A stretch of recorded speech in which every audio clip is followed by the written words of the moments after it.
Hey, everybody. Welcome to How Not to Bomb. This is Michael Wheels Parisi. Michael Wheels Parisi on How Not to Bomb.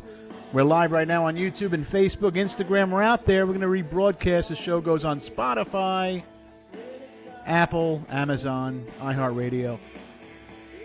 We got a great show today. We got Steve Grillo on the show today. Steve Grillo from the Howard Stern Show, if you remember him. He was one of the writers on the Stern Show. He was an intern for a while, then he ended up getting a job there and working for Howard. He didn't sign an NDA, by the way. So I'm going to ask him some questions about that. You're listening right now to Topo's at the Wawa. The name of the song is Alien Abduction by Daniel LeBlanc. Topo's at the Wawa. You can get it on Spotify, and they're really a fantastic band based out of Nashville, Tennessee. That's TOPOS @ the space Wawa. You want to check them out.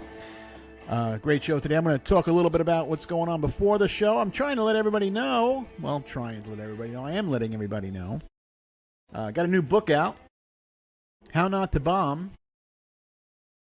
I wrote this book. It's the complete guide to stand-up comedy. This is everything you need in the book. Everything right here. Everything. Everything they don't teach you and everything you need. Get it on Amazon. If you want to be a stand-up comic, definitely the book you want to get. It teaches you everything you need to know about the business. How Not to Bomb on Stage will save you years of struggle. Very proud of it. You can read a little bit about me in the back. It's available on Amazon. You can get it on Amazon Kindle, and you can also buy it in paperback. So either way, you can get that book. Also, you can go to the ParisiGroup.com and check out our brand of coffee. There's a whole story about it. We've been in the coffee business and the food industry for many, many years. And I launched a coffee brand, Parisi Coffee. This is my espresso roast.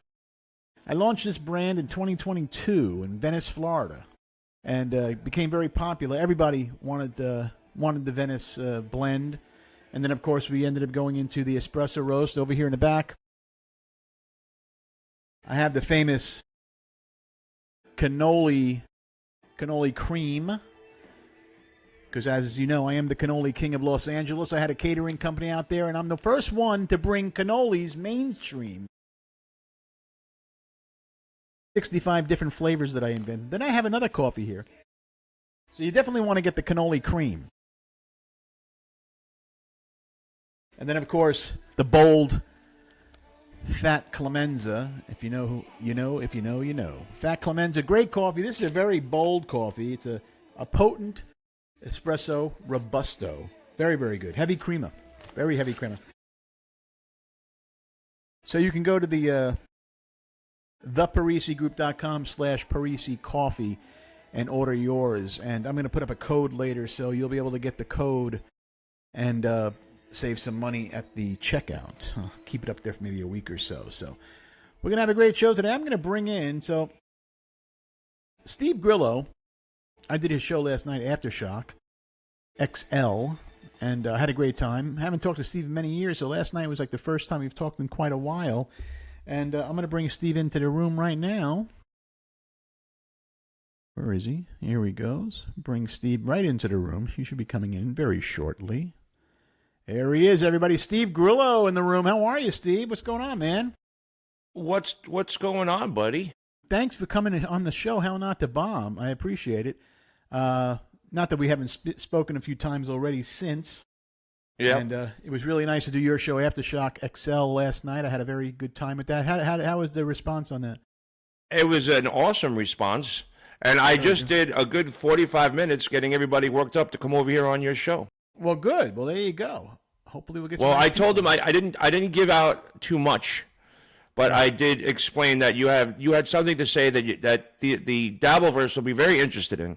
Well, you know what's funny? I'm going to get right to that in a minute, but I don't want to talk about a few things. But yeah, let's build it up. Don't do it now. I want to talk. So I remember years ago on the Howard Stern show. What year were you on Stern? 91 to 98. All right, so you put in a nice 7, almost 8 years in the game. Now there's a guy on the show called John the Stutterer. What a sweetheart. What a wonderful human being. One of the nicest people, and he's such a good guy. And I always liked listening to him. He to me was the funny one. I mean, one of the funny ones out of the Whack Pack. Was he considered a Whack Packer, or was he just kind of a call-in? He was, but he was probably the only one that had a real severe stutter. Yeah. And he wasn't like mentally deficient like some of them were, like Fred the Elephant Boy or Crackhead Bob. Right. He was actually just as kind and funny and wonderful and warm as you and me. He was just tortured with a real severe stutter. Yeah, he was a real stutterer. Yes. I mean, now there was another guy on the show many, many years ago, and I'm not sure if even people remember him anymore. Maybe some do. I don't know. It was I think his name was Stuttering. He was Stuttering Juan or something. Yeah. Menendez. That's the last time I saw him. That's what his name was. Yeah. Now, I never really that because he was fake in a way. He didn't really stutter in real life, from what I hear. He was just a put on. I don't like telling too many lies, so I have to be truthful. Where, I stutter when I get into certain situations, or if I get locked up on a word. He did stutter, but can I tell you if he turned it up or not? Yeah, I think he turned it. I've actually heard him talk in normal conversation numerous times where there was zero stutter. I guess you have a nervous stuttering, but he sends me an email last night. Well, let's back up a little bit and explain what happened before we get to that juicy email that he sent you. So yesterday, but then he sent me another email after that you don't know about. So we're going to talk about. Because that if you want, I would let's interview me a little bit, because I think you're giving away too much right now. Because let's get these people interested, because you came on my show yesterday. I didn't bring it up, but if you go to the comments and the super tips, everybody wants someone to comment about the person that the most awful person I ever met in my life. All right, so we're gonna get into Juan in a little while. His name is Juan. Okay. Juan. Yeah. Well, but just let people know that you came on my show, and people in the comments were wondering what you thought about him, and you told the truth, and you tell them what you said. Well, I just thought he was always a fucking jerk off. I never liked him. I just thought he was unfunny. Now he tries to play the comedian role. He's not a comic in my eyes. I mean, you got to go through. Listen, I'm a stand-up 38 years. You can't just come around and say you want to be a comic. So he's not a comic to me. He's just not funny. He seems like he has nothing going on for himself. And and I didn't even know his. I thought his name was like Menendez. I didn't even know what the fuck he was for years. I just think he's a bit of a fucking loser. But. And we're going to get into him, but yeah, that was my take on it last night. Yeah. So yeah, and then you gave that little take, and obviously, he supposedly is retired from the Dabbleverse, but two people that you and Ivy Supersonic were on my show, and they both unprovoked talked about John. I choose not to give him any publicity or give him any attention, right. But the name does come up. And, I spent, a good part of my life being tortured by that awful person. Right. And I just don't want to acknowledge it, but I have to at some points. And like we did yesterday, you acknowledged it, and Ivy talked about him. And Ivy got a text message from him, which I'm going to talk about on Shuli's show. And Shuli said hello, by the way. I love Shuli. And I'm saving that for Shuli's show. And then now... on your show, I talked about what you were going to do on my show for about 45 minutes. So I hope I got everybody from over there to come over to your show. So not only did you get a text from him, an email from him, you got a follow-up email, which you didn't tell me about, which right. I think we should get to that in a little bit. Let's keep the people. Let's keep a little bit, because I think a lot of people see one side of you, and they really don't know that what we do and what you do is actually it's a job, and it's thought out. It's not, you just don't show up being knowing exactly what you do. And you didn't show up to the Howard Stern show and get the job because you were a nice guy. You had to prove yourself. You had to know what you were doing for them to want to have you. I mean, they do run a professional business. Yeah, and, I had to work my ass off to get there. It wasn't just like I was handed the job at the Stern show. I started on a project where I was logging old shows that weren't logged. It was a box full of like cassette tapes, and I had to sit there and go through them, and that took about 6 to 7 months. And then I got invited, and I had to work in the promotions department for another 6 to 7 months before I even got to be Robin's news intern. So it wasn't just handed to me. How did you get the job? Was there an application? Like, did you apply? How did you know about it? How does one find something like that? I was a wrestler in high school and college, so I'm very tenacious and hardworking, and I don't like taking no for an answer. Yeah. So I was wrestling and going to Hunter College, and I found out one day that Howard Stern, the studio was. Hunter College was on 68th Street in Lexington, and Howard's studio was on 58th Street in Madison. So when I realized that they were that close, I just one day got up and walked out of class and walked down, and all of a sudden, 20 minutes later, I'm standing in the lobby of 600 Madison at K-Rock, and I was like, oh, man, this is close. And it was weird. I was overwhelmed. There was a awful green plant behind the door and a secretary, a receptionist. And once I got there, I said, I was determined to get past that plant. And then I heard they were looking for interns, and I just started harassing Gary Delabate, basically. Were you a fan of the show though before you even started? Oh, hell yeah! Are you kidding me? The channel, first of all, listening in the car, on my way to school, being late for class because he wouldn't go to commercial. So you weren't during the serious days though. You were during K-Rock. No, I was right there. Basically, I was there. Yeah, when the Channel 9 show was on. Yeah. It was the last season, but the Channel 9 show was huge. Me and my friends couldn't wait to that Saturday night to watch Howard Stern on Channel 9, and it was like the best.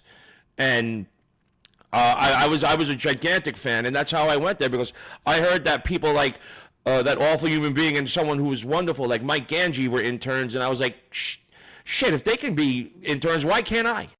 Right. So Ganji was. So let me ask you this. So give me a day in the life. You show up.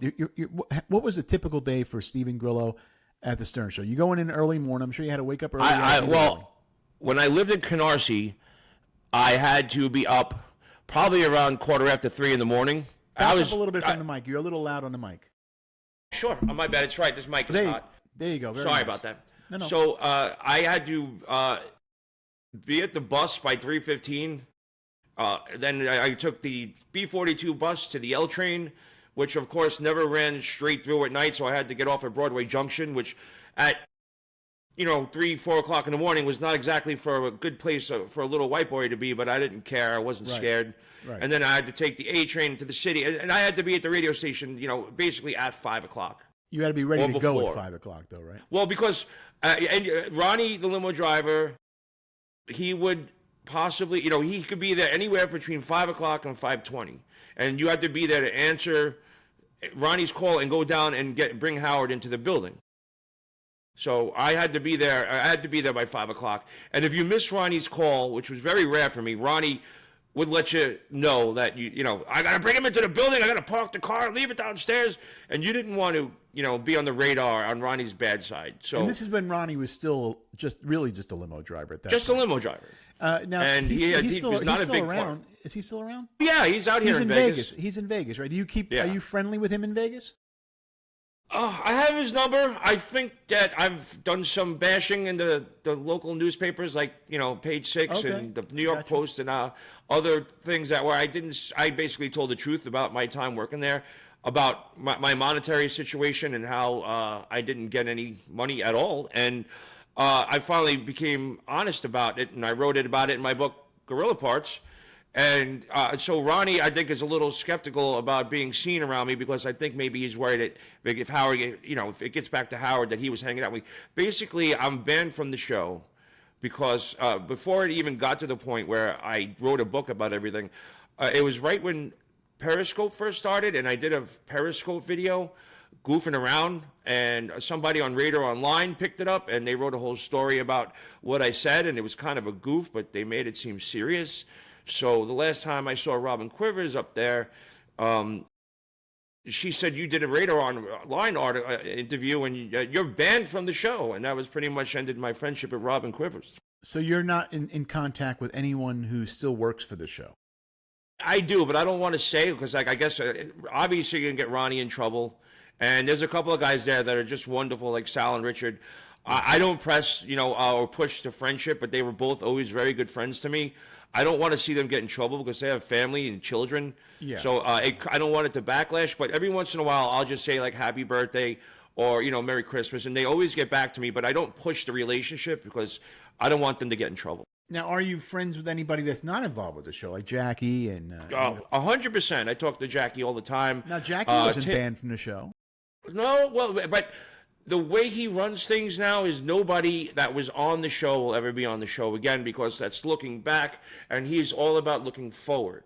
So he'll never have anybody. Maybe the last show he ever does, he'll have some people on. But someone sent me a clip. I guess there was a discussion about that before he sort of changed his whole tune about a reunion show. And the funny thing is, it was on the air, and it was like, oh, wouldn't it be great to get like Jackie and Artie and Grillo back here? And then Howard was like, yeah, that would be fun. And they said, what about John? He goes, no, Stuttering John will never come back on my show. Well, he has no value. That's why there's nothing he brings to the table. Yeah, but guys, he's desperate. I saw his Instagram. He's got a GoFundMe out there right now for something. He's trying to raise money. He's a victim. He's a victim of everything. But I don't even want to get into it. Never his fault, by the way. It's never his fault. Yeah. And you stabbed him in the back, and you drew first blood. He's just that awful of a person that he can't even see that he's wrong. Right. And that's just the way. And you can't change people. But I was a very big fan of the Stern Show. And I disagree with Howard's politics. And that has nothing to do with comedy. Okay. But I don't listen to the show anymore because I'm just not a big Sirius fan. I'm more into Spotify, and I'm listening to more other shows. But so I did see some stuff. He's back in the news. He seems to always be in the news. Apparently, this girl suing him was one of his workers that worked for him in his house privately, and she signed an NDA, and now she's trying to sue him and saying all this stuff. Was it really that rough being around Howard behind the scenes? I mean, you would see him behind the scenes. Not for me, but I do know.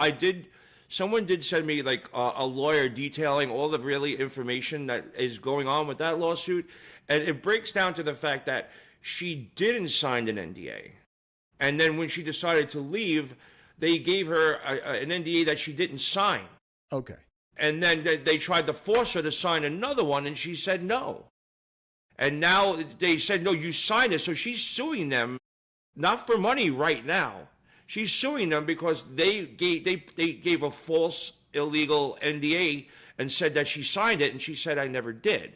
And then on her exit, when she said she didn't want to work there anymore, they pressed her to sign another one, and she said no. And so she's suing them because she did not sign an NDA, supposedly. I don't know, but it was like a legal analyst did like a whole thing about it. So, and she probably has a story to tell, and once she wins that legal battle, if it does come out that it was a false NDA, not only could she sue him for that, she now has the opportunity to tell whatever horror story she went through while she was there. Which brings me to the fact that, listen, I mean, how much of what you see on the air with Howard is really Howard in real life? Now, knowing Howard, you would see... it is nothing compared to what that guy is in real life. In real life, he was always very kind to me. Okay. And I never, to his credit, as much as I don't want to give it to him, to his credit, he never was mean to a fan. If a fan wanted an autograph, he gave him an autograph. I was with him every single day. I picked him up. Yeah, not so much like a Howie Mandel, but he doesn't like, he doesn't want to touch people. He doesn't want to touch things. Yeah. But now this girl is saying that, like in the house, you couldn't make direct eye contact with him or Beth. I mean, was this something like, let's say the cameras are off, you guys are just seeing him in the hallway. Are you allowed to say hello to him in the hallway? Are you allowed to look at him in the eyes? When I was there, it was, as big as he was when it was at K-Rock, it was still a tiny little shitbox of a radio station. Right. And they really didn't reinvest into technology or anything until it was definitely, I would say, after Private Parts, the movie, where we moved to West 57th Street, and so we had like we had our own studio, but Howard would have these big bands like Bush and all this stuff, and if they wanted to play, like literally the drummer had to be in the hallway. It was tiny, and plus he shared the studio with all the other DJs. So it wasn't until but it was, he would walk down the hallway and there would be people from the promotions department and the sales department and the traffic department. And he would always be nice. He would engage them and he knew them. But I don't know, after I left, he got a little more separated from, the everyday people that worked in the station. So I don't know what happened after I left, but I do know that, there was no contact with him at Sirius, and they made that very specific. Very specific. So I'm sure that was his decision, So, like, has there ever been a moment in your life where you're at the studio and it's just you and him for some reason in an awkward situation in a room, and you just happen to be there, and like he happened to be there for whatever reason, and you just had to have a conversation with him, had nothing to do with radio? And also and to back that question up, did you ever see him off base? Did you ever run into him somewhere unexpected? Well, the last time I saw him was at America's Got Talent. Okay. And I had seen him in a long time, and I had grown out my beard. My beard was like down to here. I saw him in between the late great Don Buchwald, who was always very good to me. Yeah, he's a good guy, Don. He was like, he brought me up there. He goes, why don't you go say hello? I was like, dude, they're taping. He goes, no, come on, commercial break, let's go. And Howard was so nice. And he goes, look at you, you're all grown up.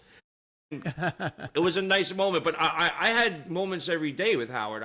We talked in the elevator up and down. He's one of the few people that was working there that he confided. When I say confided, in his trust, he trusted. Yeah, what do you mean confide? He trusted you into a certain level, I'm sure. Yeah, that nobody else. I had exclusive access to Howard, and that's kind of where, oddly enough, how Scores got put on the map, because my really good friend Lonnie the Man Hanover, who was a publicist, he was the original publicist for Scores, and he had me at Scores like every night. And I would show up still like, half in the bag picking up Howard. And he goes, were you out last night? And I was like, oh, yeah, I was at the best place in the entire world. They got Ford models. They're naked, Howard. It's insane. So then I started bringing everybody from the radio station to Scores. And Lonnie would take care of anybody. I don't know if you ever met Lonnie, but he's just an amazing human being. Yeah, I met him one time. Yeah, and so he was my friend before Scores. Like he used to be the publicist for Club Expo.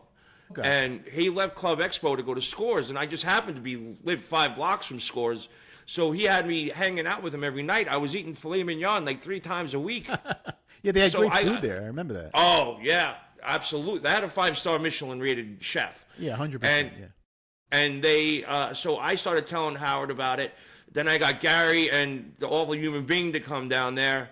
And then the word spread, and then finally Howard got to go down there for Fred Norris's bachelor party, which Howard would not stop talking about Scores, and after that, Scores was packed every single night. Yeah, and then so was it always a major production when Howard would go? Of course, it was calculated. I'm sure it wasn't just the press knew about it. It wasn't. No, it wasn't, but Howard, they opened up at 11 o'clock in the morning for Howard. Like they bent over back, and this is the brilliance of Lonnie. He knew they would make that money back if they gave Howard exclusive access to Scores. So we would get out of the show, go into the limo. There would be 6 of us or 7 of us, the first original crew that was there. Sure. They were open by 11 just for us. We walked in. Lonnie gave Gary $20,000 in funny money.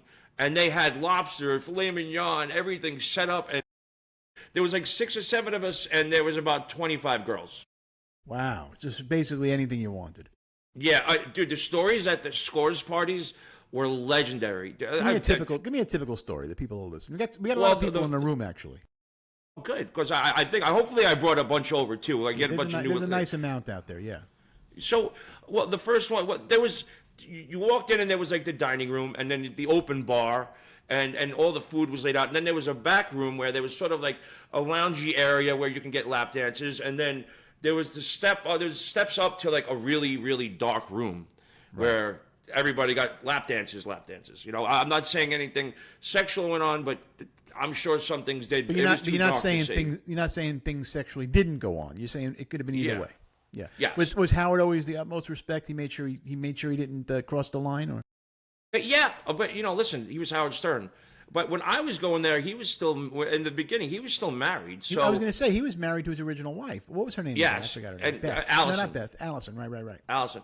So, but he was still in the throes of I'm a loyal husband. I would never cheat on my wife. So if something did go down, I did not see it. But he used to wear his specials. He called them Scores pants. They were loose-fitting sweatpants that he would wear to Scores. So, okay. For the reasons we all know. I don't want to know, and I didn't know what was going on with his Scores pants. But as far as I know, for all intents and purposes, he never cheated on Allison. How did Allison handle all of that, though, in real life, not just on the radio? Because he was always putting things on the radio. Yeah, How well, did you really know? I can't answer that because I don't know what. Obviously, it took its toll because they got divorced. Yeah, but I mean, they could have got divorced for reasons we don't, other reasons, not because he Yeah, went to well, scores, But he did, yeah. he did do a lot of crazy things on the air. It's hard for a woman to put up with the things he did. He was kind of looking out for himself there because, I mean, if you think about it, he put his family second in a sense for ratings and fame, and Yeah, not well, thinking about, he had two girls and a wife, and not a good reputation for them to walk His around. family was well compensated. Yeah, but well compensated is one thing, but doing the right thing is another. I think maybe he exploited it a little too much. He could have went down other roads, I think. But hey, we used to laugh at it, but I mean, I'm sure it took a toll. Well, yeah, I got shit. I remember I was dating this girl, and every year he would do a Super Bowl party inside the studio. This is before scores, but he had like penthouse pets coming in and giving massages in the studio. And it was like the Friday before Super Bowl, and Howard. It was like a big event, and you'd have like guests come in. And at some point, but he had like girls like Amy Lynn Baxter and Sandy Taylor coming, and they would be topless giving massages. So one day he invites, I was like there. He goes, "Oh, Grillo, come on in here and get a massage from Amy Lynn," And I'm like, 21 years old maybe. So there I am getting a massage, and I was ripped at that point. I ripped my shirt off. I had a 6-pack. I was like, "Yo, what's up?" And, I'm getting a massage, and then I was like, oh, I can't believe that was so cool. And I got off the air, and I'm like, Howard Stern show, and it was my girlfriend. You did what? That's what I'm saying, it's like you got to be able to know where to push the envelope and kind of hold back.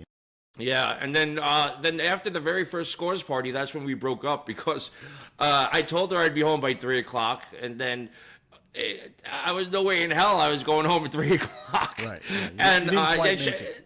Yeah, and then she goes, "You're not getting a lap dance, are you?" I go, "Yeah. What do you think I'm doing here?" Well, you were honest. We broke up after that. How many? So let me give me the roll call on the Stern show when you were on there. Who was working there? I know you have, of course, Howard, Robin, and Jackie. Yeah, I started out. It was Jackie the Joke Man, Fred Norris, Robin Quivers, Gary Delabate, the awful human being, Mike Ganji, and Billy Juan West. Melendez. I think Billy West was Menendez. probably one of the most talented. Juan Menendez, Hernandez or Menendez? Yeah. What is his real? What is his real? Hernandez. Name? I like Hernandez. I like Hernandez better. Stuttering Juan. Yeah. So I think Fred and I think Fred was and West were the two I think most talented of everyone on the show. He's like Rain Man. He was like Rain Man because he had a million. Back then, there was carts that looked like 8-tracks and all the sound effects. And he had a wall over here and a wall over here and a giant cart wheeled thing that I had to bring in every day. And Fred would be like, he didn't have to look. He knew exactly where every sound effect was. And he was like a machine. Yeah. And it was like this. And AI couldn't replace him. Even AI couldn't replace Fred. Nobody can replace Fred Norris. He's one of the nicest people ever. And a little known fact, he's an extremely talented musician. I'm talking about Stevie Ray Vaughan good on the guitar. But is he really? I mean, I know he's loyal to Howard. I know Robin's loyal to Howard. But sometimes I kind of over the years had seen a fantastic dynamic between the three of them, and then I kind of see that the dynamic change. Now they're just there because they're doing the show, and they're not as close as they used to be. Do you get that? Yeah, 100%. You get? I mean, I kind of feel like there's animosity there. I don't know if there's animosity between Gary and everybody that's there. I don't know. Everybody there is on pins and needles because at any second Howard could rip the rug out underneath them and they could take all their livelihoods away. Yeah, but they Robin, Fred, and Jack, Fred and Robin and Gary, they're set for life. They don't have to worry. But I worry about like Sal and Richard and Benji. I hope they have enough to go past what they're doing right now, either get another job or survive. Because once Howard's gone, there goes the gravy train.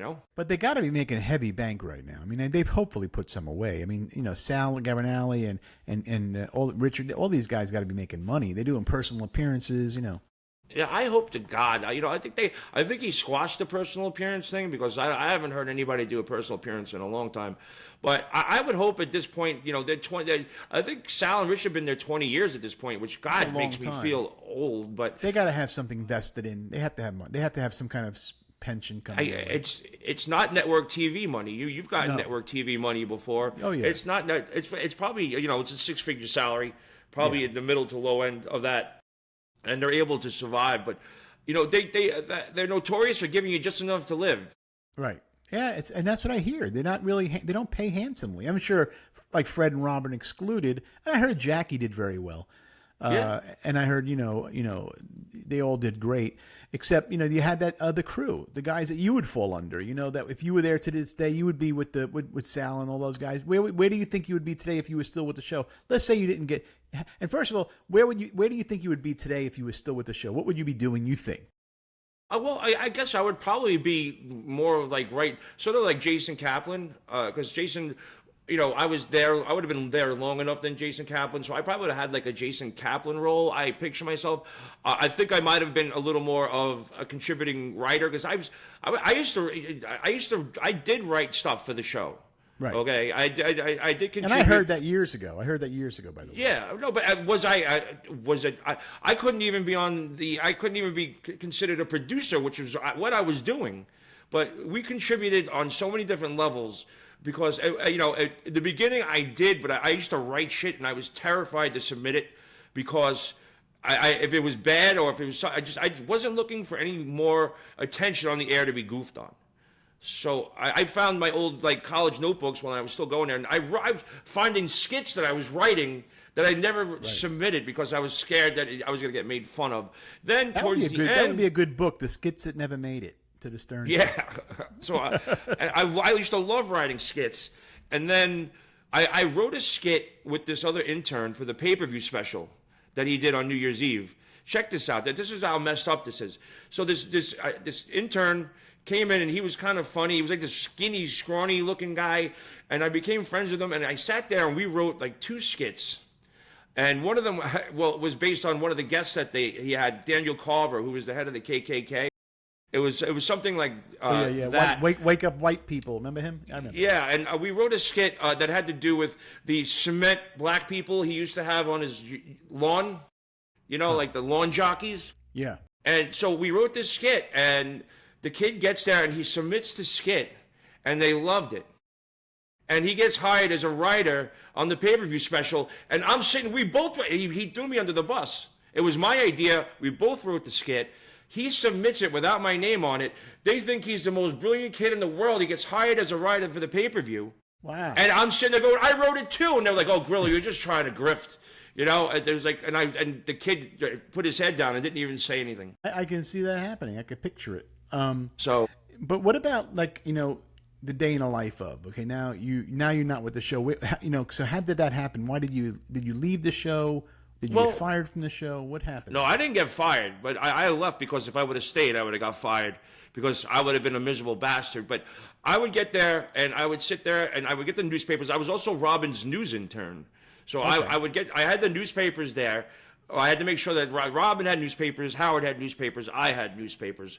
And I would get there early and I would start, gathering news articles for Robin. Then I get the phone call for Howard. I bring Howard up. Then I had to go down to get Howard's breakfast. And he didn't want the guys in the deli to know that it was for him, but they did. I had to go down and make friends with these guys. So this is another good quality about me because I can make friends anywhere. But these guys, it's 5:30 in the morning, and this was on 58th between Madison and Park, and they had to start prepping because the breakfast from 7 o'clock to 11 o'clock, it was gigantic. So they had to start prepping the bacon and the home fries. You know how it goes.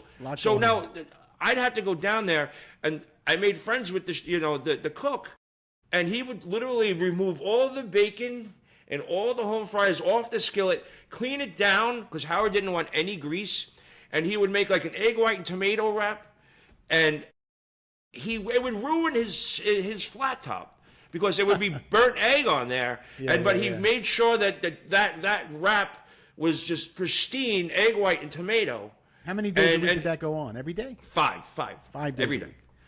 Once I got his breakfast, that's when everybody started filing in. I had to get the studio prepped. I had to put the headphones in. I had to bring Fred's cart rack in. I had to make sure all Howard's stuff was in there. I had to bring his chair in there, his headphones, Robin's headphones, Jackie's, Gary's, Fred's headphones, and I had to prep the studio. And then I had to start doing articles and answering phones. And then I was in charge of the guests. It was a so busy, when the guests it was came a busy in, day. It wasn't just, you're there. You're working. dude, there was so many plates spinning, bro. And I was a kid, and I handled all this. And that's what I did was a producer's role, no doubt. But I would never get out of that intern status, and I didn't give a fuck. But I did it because I loved doing it, and I knew how lucky I was to be there. It was probably part of my downfall because my worth was nothing, and they always had that. There's other people outside with resumes waiting for that job, bro. And you did it for free for a while. 6 years, not for a while. So you did it for free for 6 years. How did you support yourself during those 6 years? I mean, what did you do? I'm from Brooklyn, bro. I got but my you had to do hustle on. something. You had to be able to live a little bit. Yeah, I did appearances and I got jobs at nightclubs. That's how I got to smoke blunts with Tupac. Everything, all these stories are in my book. If anybody, it's on Audible and Amazon. But these stories that's the reason why I wrote the book is because these stories I've told a million times to my friends, and they're all like, write a book, write a book, write a book. You got to write a book. So that's why I wrote a book, because I detail all this in my book. And I worked in nightclubs. The name of the book is what? Gorilla Parts? Gorilla Parts. It's right over there. And if you want to listen to, you can get it on Amazon. You can also listen Amazon to it on Audible. And Audible. And Kindle as well. Yes. Okay. So if you want to, but if I worked in nightclubs on the weekends and I did appearances during, on a Thursday, Friday, I was in an off-Broadway play for like 2 years. Okay. So I had to subsidize my time outside the show to live, and I always did. I always get what I want. I'm kind of like that. If I want something, I'll put my head down and I'll make sure I get it. So you were making pretty good money then, even though you were working for free.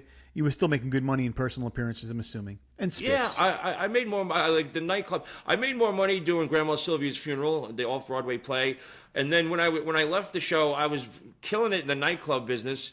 I was making $600, $700, $800 a night, and then I was also Anthony Jr. stand-in on The Sopranos, and I was getting other acting gigs. So I was doing well. I was probably making more money when I wasn't on the show, because it was going good. And I hate to always, I'm not blaming anything, and I've said this before.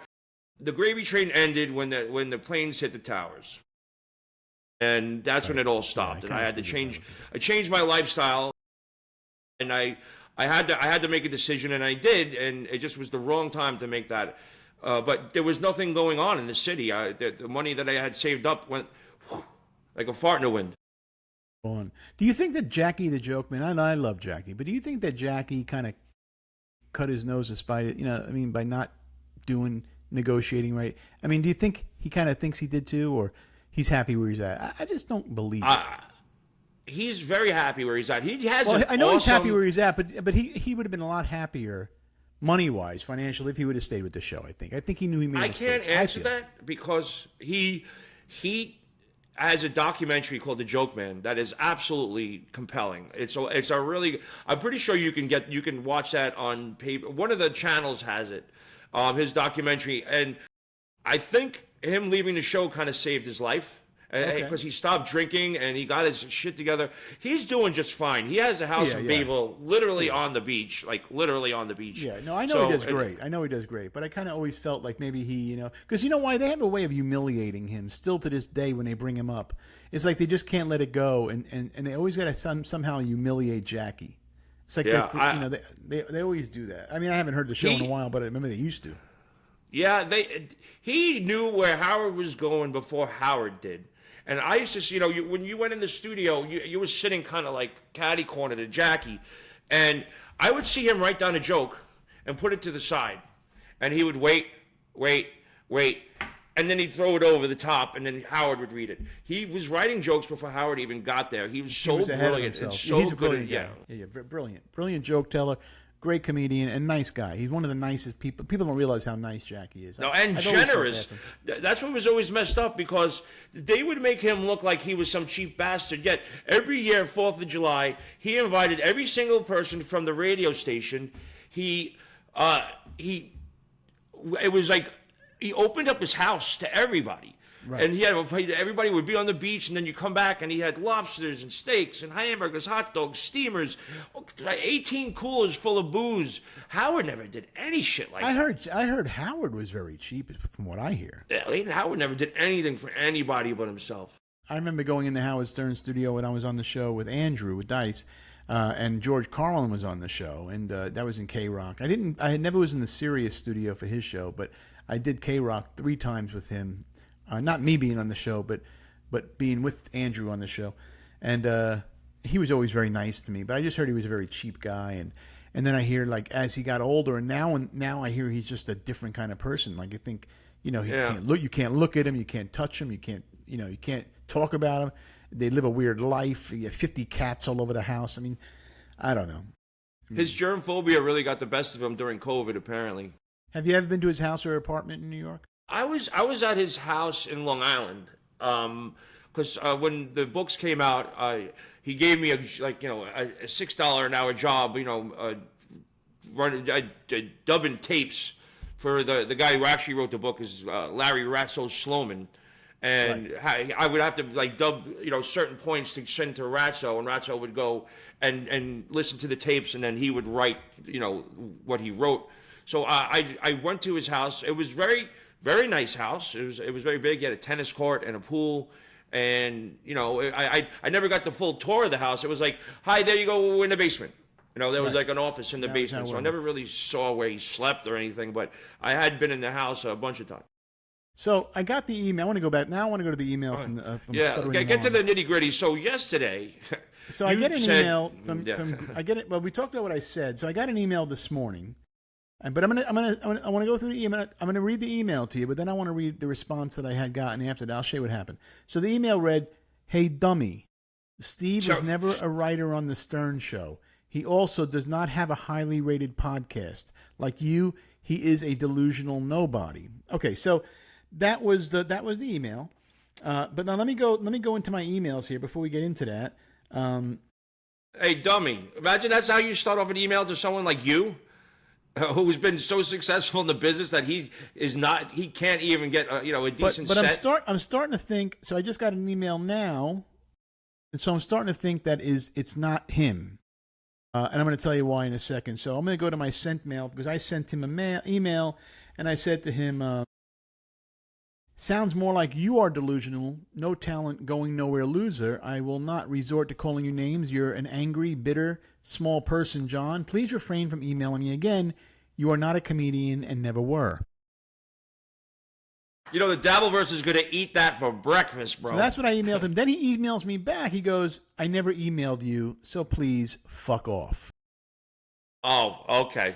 So I'm thinking, all right, so then I get the email just now. That's why I'm thinking it's maybe one of your fans. Okay. It could be somebody in the Dabbleverse. So then I get an email now going, get to bashing me, dumb fuck. Oh, yeah, this is what he does. So I know that sounds exactly like him. But he's not emailing me directly to my email. He's emailing through my website, theparisigroup.com, where you can contact me for in my business. And he's emailing me through that, so it's coming in on a contact form. He's not emailing me at my email address. So I'm thinking, is it or is it not? Either way, it doesn't matter. I never fucking liked him anyway, and I don't give 2 fucks, whatever. But it's kind of seeming to me, was it him or was it? What do you think?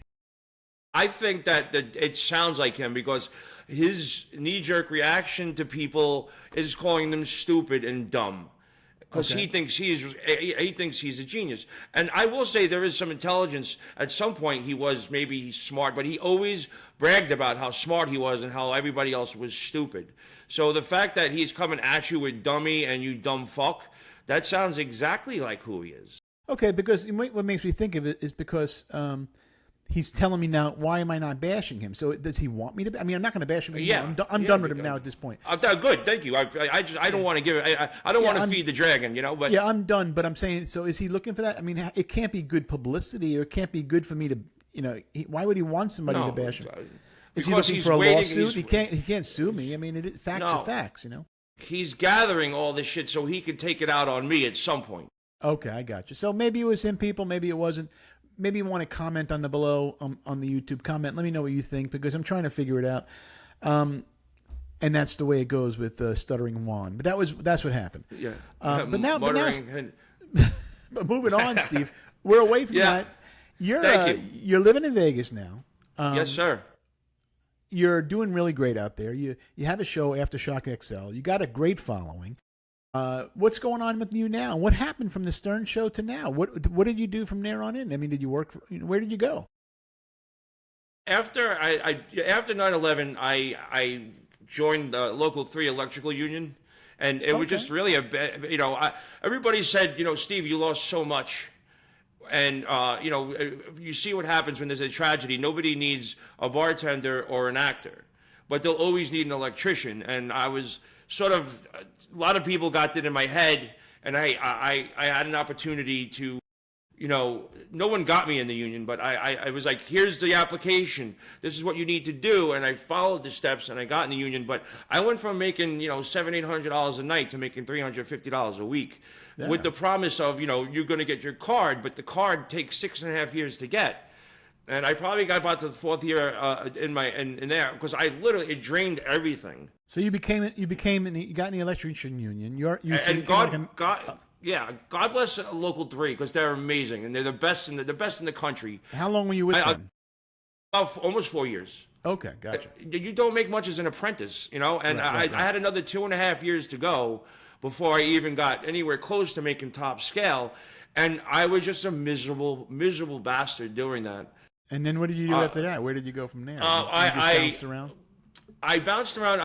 No, I started doing shit. I started doing odd jobs, and I opened up a pizzeria with my very good friend Russ Brunelli, who I dedicated my book to, who I'm going to see in 15 minutes. Did you ever go to Restaurant Brunelli? It was on 75th and York. No, I didn't. Okay, yeah, it was a big deal for about 10 years, and some of the best Italian food I ever had in my entire life. Wow. No, because I haven't tried yours yet.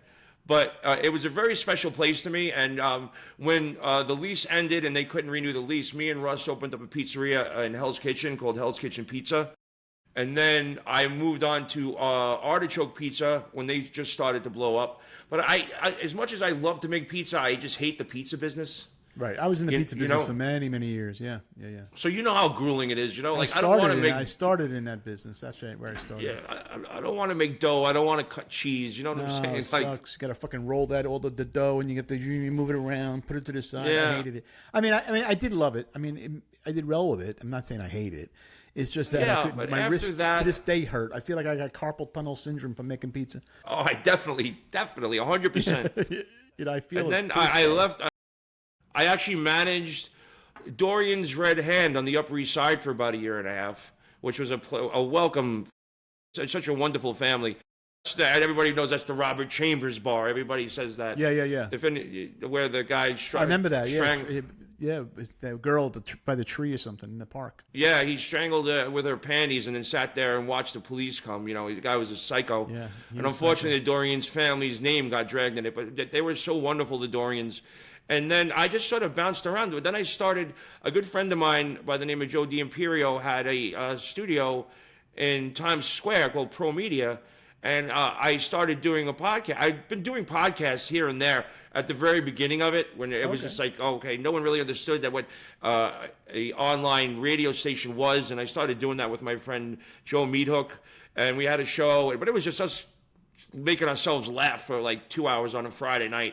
Yeah. And then I started doing it when I had 24-hour access to one of my jobs. I started an LED lighting company called Bright Shot, it was like a movie. You've been in front of those cameras, those lights, how hot they are and shit like that. You sweat like you feel like a French fry into a fucking lamp. Yeah, I met the company when they were at right out of research and development, where I was really in a bad place. I had broken up with my wife. I needed a roommate, and my life was just like in a shambles. And I was invited to the great Irene and Roy McDonald's. They had the production plant, which is a post-production house, and their side gig was they had this new light. And I was like, and I met Roy for the first time, and he goes, "Oh, you want to check out my new invention?" I'm like, "Yeah, whatever." And he goes, "Check it out. It's an LED light for TV and film. It goes any color temperature. It's got special effects, and look, no heat." And being on stage, you know how much those lights are distracting. And I stuck my hand in front of the light, and I went, and I looked at him. I said, "You're going to hire me." And he said, "Well, what? We're not hiring anybody." I said, "No, I'm going to get you on TV and film, and you're going to hire me." And he goes, "Oh," I said, and so 2 days later, I called him up. I said, "Get your light and meet me at the Ed Sullivan Theater. I got you a demo with the lighting director for the David Letterman show." And he was like, what? I said, I told you I'm going to do this. So we went down. He did a lighting demo for the lighting director for David Letterman. And then 2 days later, I called him up. I said, meet me at Sirius Satellite Radio. I got you a demo with the Howard Stern Show. And he goes, and then we were on the elevator going up. And I said, by the way, this is your last freebie. So, and it was because they hired me as their promotions director.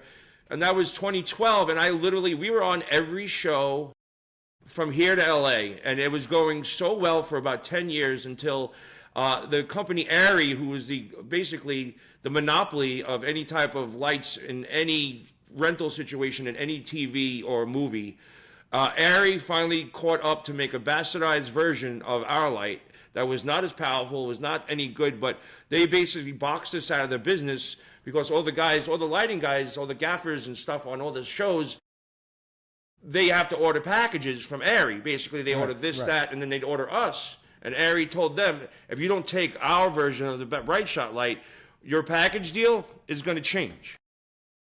So all the guys that were loyal to us for all those years had to go with, their bosses were like, well, we can't use Bright Shot anymore. Arri's not having it. So we got boxed out of the business.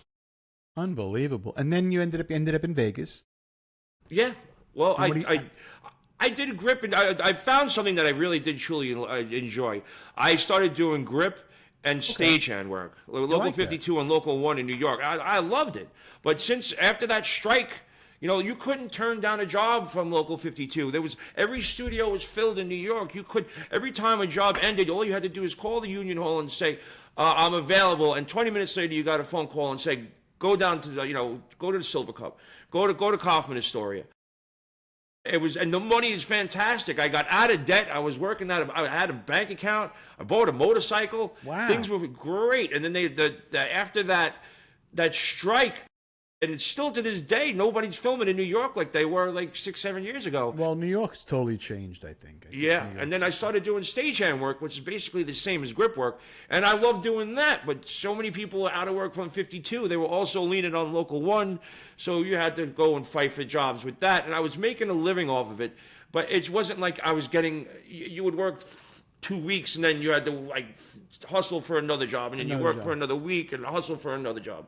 A lot going on in Georgia, Atlanta with that stuff. North Carolina. Not anymore, dude. No, all those Marvel movies that were down there at the studios, they all moved to Europe. Really?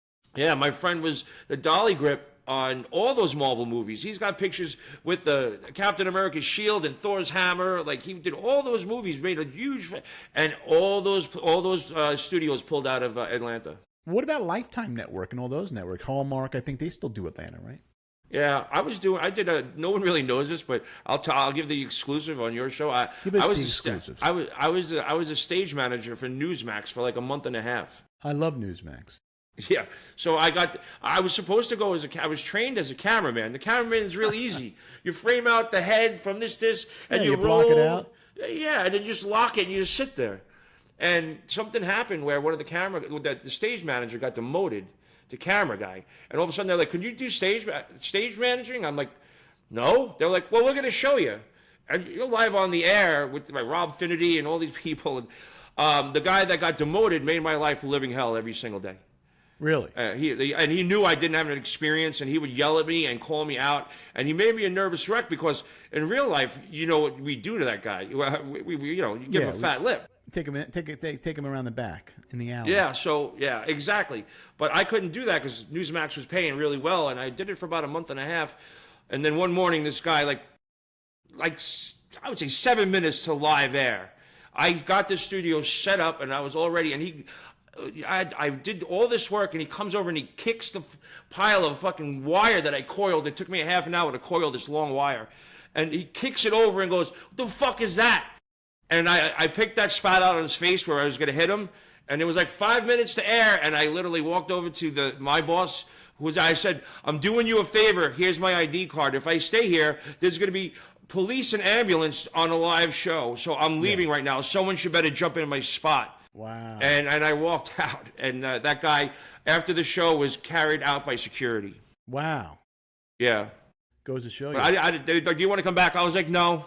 because they didn't really train me right for the job, and I wanted to be a camera guy, and they made me stage manager, and I didn't want to do stage managing. I actually cursed on the air. Really? Because in Newsmax, it's still sort of like, it's still minor league. So where they have the studio, not, I mean, they're trying to go. I mean, I know they're legitimate. I mean, they have new, but they're not quite there yet. They, you still can't go up against Fox to me. so it was live on the air, and there was a monitor because the ground was uneven, so you had to know where the peaks and valleys were. And I set this monitor up, the teleprompter, and all of a sudden I turn on and I see it's going like this, and I go, oh fuck. And I grab it, and Rob Ferdy goes, well, that's our stage manager, Steve, cursing on the air. Thanks, Steve. Thanks, Steve. Do you still watch Newsmax at all? I watch the clips. I subscribe to their clips. I don't watch TV anymore. I don't watch. I don't tune into like Fox. You can get everything. There's on so much Instagram bullshit. now. Everything you want, it just pops up on your feed. So what are you doing now in Vegas? I mean, well, by the way, Grillo Vader is my handle on Instagram. If anybody wants to follow me, and I'm Steve Grillo on X, and you can find me on TikTok. It's just my name. But right now, Grillo Vader, which has got you right there. So just put an @ sign in front of your name there. Yep, Grillo Vader. Grillo Vader is on Instagram, not Darth Vader. Grillo Vader. Grillo Vader. Yes. So, but I was about to, I had moved out of my apartment in last June, almost a year ago, and I had a dispute with my landlord, and they had to pay me to leave. So I put some money aside to move back to New York, and I saved some. I kept some money, and I spent the whole entire summer at my place upstate in New York, which was wonderful. And I planned to come back to New York and start the whole grind again. I was lining up. Do you want to go back to New York? You want to leave Vegas? I wouldn't.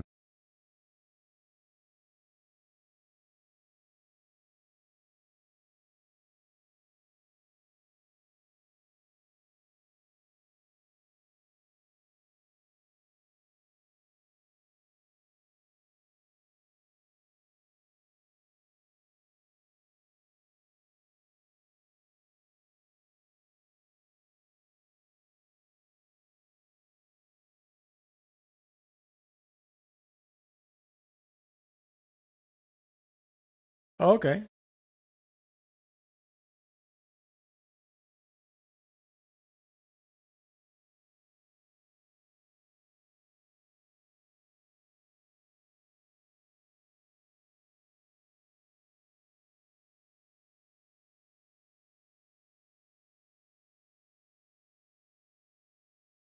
Okay.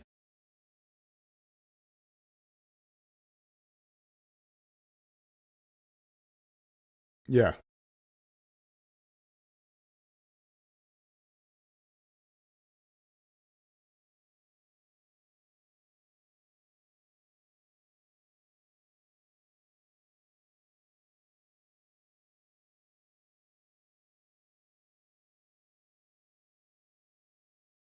Right. Right.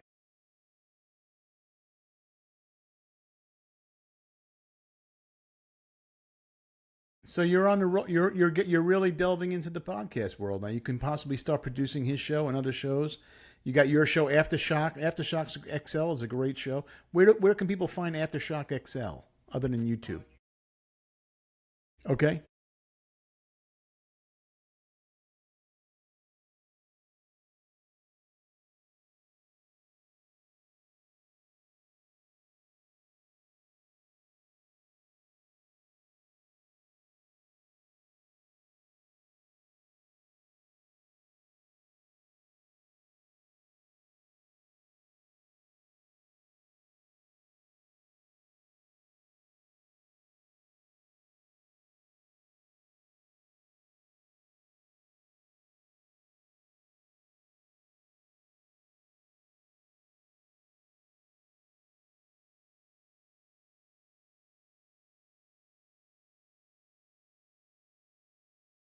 Yeah.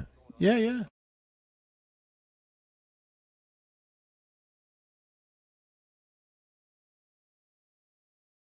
Well, I look at it like this. I had fun with them last night. They had fun with me. I had fun back, and that's how it works. They You got to love your audience. I always say, know your audience, love your audience, engage with your audience. That's who keeps you here. They don't put you here. They keep you here. You get there on your own because you didn't have an audience before you got there. Then when you finally get there and you develop an audience, they keep you there. And that's why you always got to be, you got to love your audience.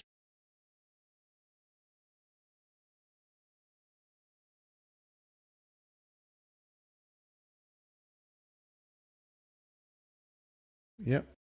Yeah, and you're gonna get more of them. You're gonna get more people on the show, and you had Jennifer Flowers on the show. I heard.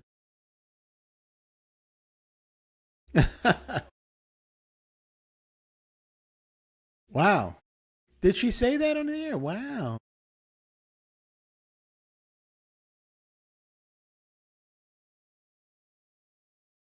Really? Interesting. I can believe that.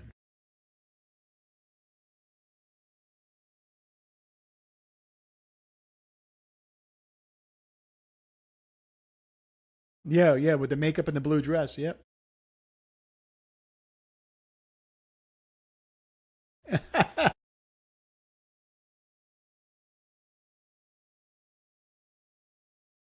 You could see he's a fucking deviant. Yeah, he's a deviant. I can believe that 100%. Yeah.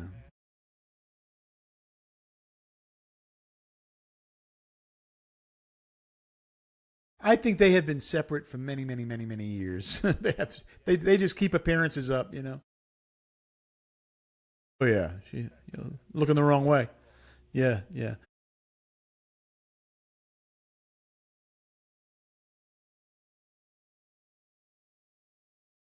yeah. She answered him.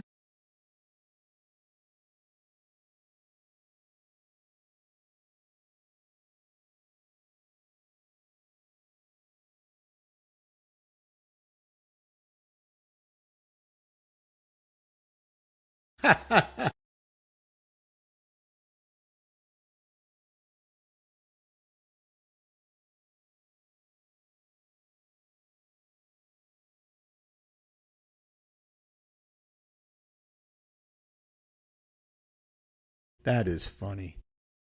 I had a good. I want to watch that show, and I want to also see the. I want to see the Vinny Pastore show. But you got a good thing going on, Steve. I wish you the best. I had a great time with you today, hanging out. Uh, I want to definitely get people to see the book. Do you have the book in front of you? You can put it up to the Gorilla Parts. You can get Gorilla Parts on Amazon, and it's also on Audible, and you can get it in paperback and Kindle version. Is it? Oh, there's a hardcover too. You got Grillo's Aftershock XX, no, XL. Grillo's Aftershock XL. Great show. I enjoy doing it. You're doing some great things, my brother. We got to get to know a little bit about you today, a little behind the scenes that I don't think you've talked about before, which was nice to hear. And I'm gonna definitely we'll definitely do this again for sure. I want to have you back. There's some guests I've had that I have brought back. The show is doing great. So I'm happy about that, and I bring back guests because they killed it. You would be one of them. They Yeah,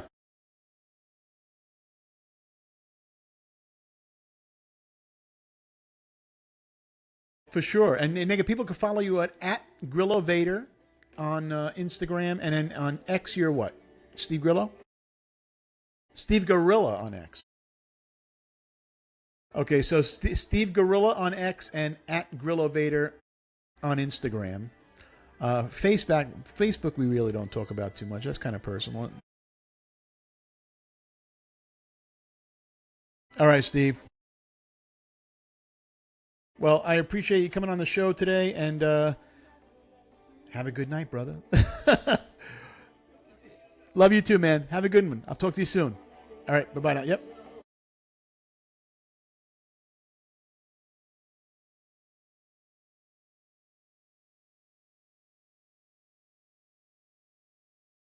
Thank you, everybody.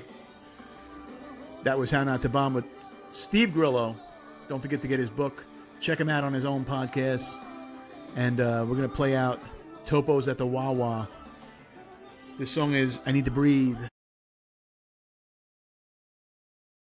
is called Never Need to Breathe by Topos at the Wawa. Not I Need to Breathe. I do need to breathe. But this song is called Never Need to Breathe by Daniel LeBlanc at Topos at the Wawa. This show was a great show tonight. I hope you tell your friends about what's going on with us. You can also follow me on Instagram at Wheels Live. And I'm also on TikTok at Wheels Live. And I'm on Facebook. And you can get my book, How Not to Bomb, on Amazon Kindle and also on paperback. And I appreciate you guys, and I'll talk to you soon. Bye-bye.